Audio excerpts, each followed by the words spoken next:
The Lost World Jurassic Park takes place on Isla Sorna, and Jurassic Park 3, only a few years later, also takes place on Isla Sorna, with one of the most deadliest predators the Jurassic franchise has ever given us, that being the Spinosaurus. So what would happen then if we put the Spinosaurus in the Lost World Jurassic Park, replacing the T-Rexes? The entire movie plot completely changes into a brutal bloodbath. The main plot around Roland Tembo capturing a baby T-Rex no longer exists, and the ending scene is simply mind-blowing. And immediately, let's start with the baby T-Rex. We know it's injured, Sarah helps it, Nick carries it into the trailer, the scent follows, and then the parent T-Rexes come and find it. Now, let's replace the parent T-Rexes with the Spinosaurus. The Spinosaurus wouldn't have a baby infant, therefore it wouldn't be tracing or following its smell throughout the entirety of the movie. It'd literally just turn up to the trailers just to hunt and kill for sport. That changes the dynamic straight off the bat. It's likely that trailer wouldn't have been pushed off the cliff, it would have been shredded instead. The Spinosaurus rips through a steel plane in Jurassic Park 3.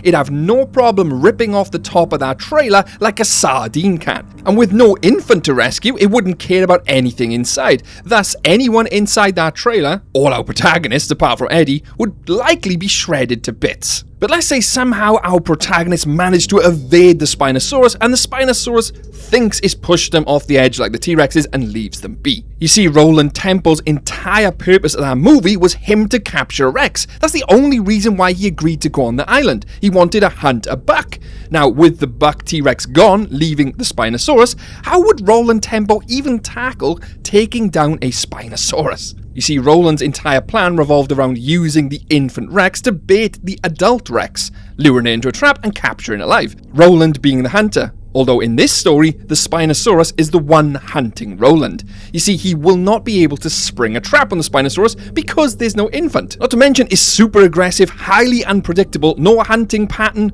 Roland would have an extremely difficult time taking down this Spino. Not to mention, would his weaponry even penetrate the thick hide or sail of that Spino? Would the tranquilizer even work? Let's set the scene. The Spinosaurus is drawn to the mercenary camp by all the other animals and their smells. The Spinosaurus just wants to hunt and kill everything. In Jurassic Park 3, it decimates the ecosystem of Isla Sorna, so it's likely going to head straight towards that camp.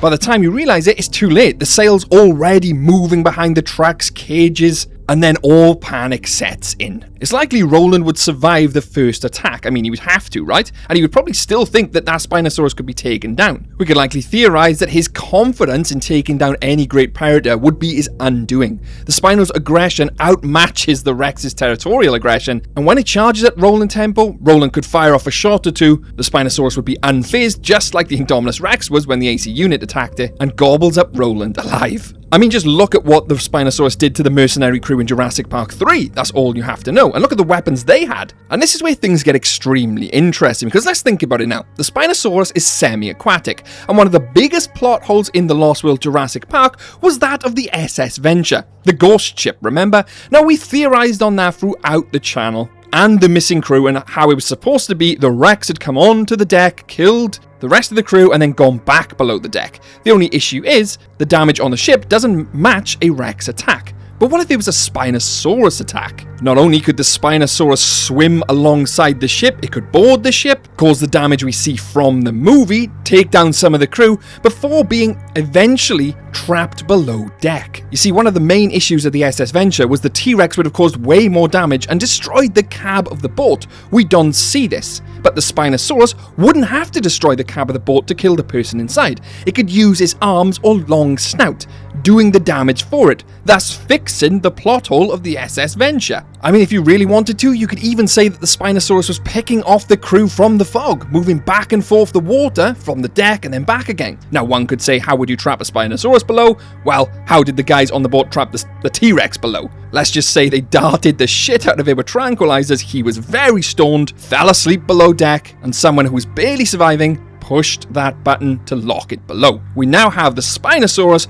on a one-way route to San Diego instead of the Rex, and this is where things get extremely interesting. You see, by the time that boat reaches San Diego, the ship is already carrying a moving crime scene, and now is heading straight for the harbour.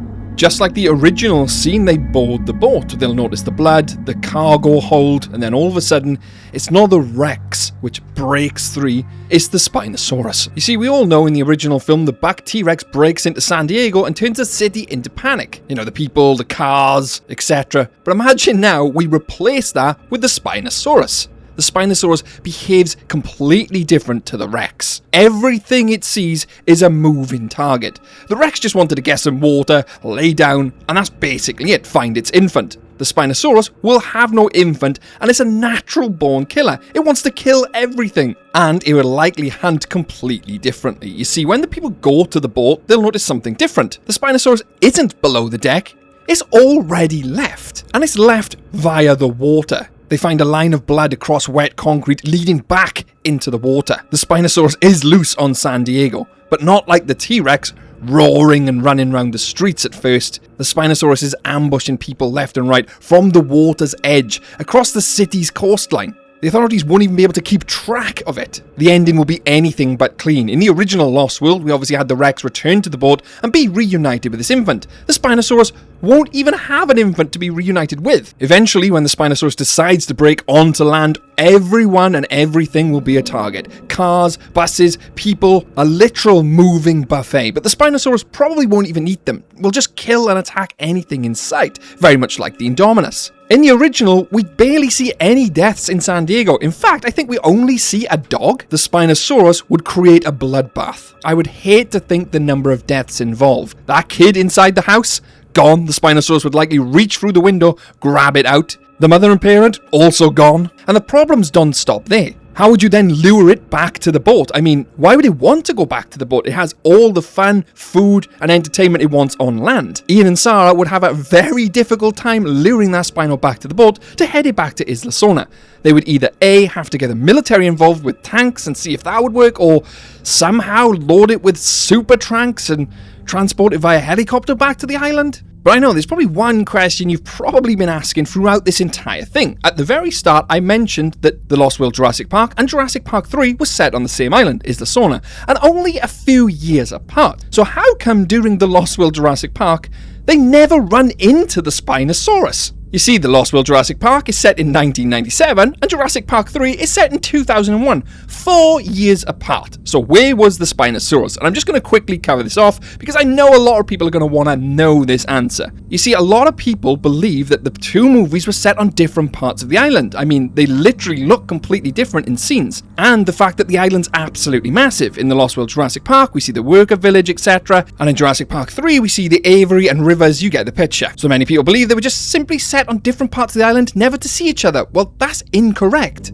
You see, there's a shooting script for Jurassic Park 3 and provides us evidence to show that the Lost World Jurassic Park and Jurassic Park 3 were set in exactly the same location, which completely kills the theory of the Spinosaurus and Tyrannosaurus set in different locations. And here's the evidence. During Alan Grant's journey through the InGen compound into the embryonics lab, they pass a destroyed vehicle with the window smashed out, which is explicitly referred to as the one from the Lost World Jurassic Park, where Dr. Ian Malcolm was inside being attacked by the raptor. And the exact words are as follows. A troubled Grant peers through a windshield partially caved in like something giant-headed butted to the glass. Think back to the Lost World. So that would prove then that they were in the same location. So why don't we see it during the Lost World? Well, the answer is simple. The Spinosaurus simply wasn't made yet. The Lost World was set in 1997, Jurassic Park 3 was set in 2001. Now you could say, how did the Spinosaurus grow to be that big? What, in 4 years? Or the Spinosaurus could have been locked in another paddock somewhere. Well, the Spinosaurus actually began creation in 1998, 1 year after the events of the Lost World.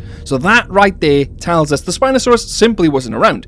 If it was, the Lost World Jurassic Park would have played out completely differently.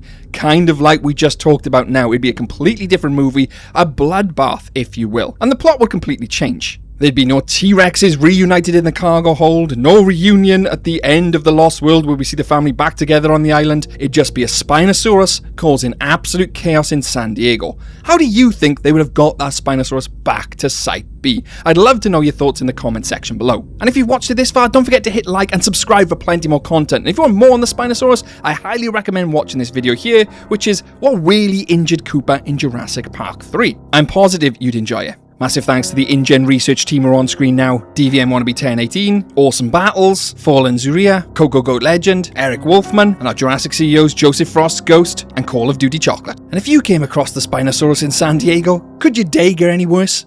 You bet Jurassic can. Catch you later.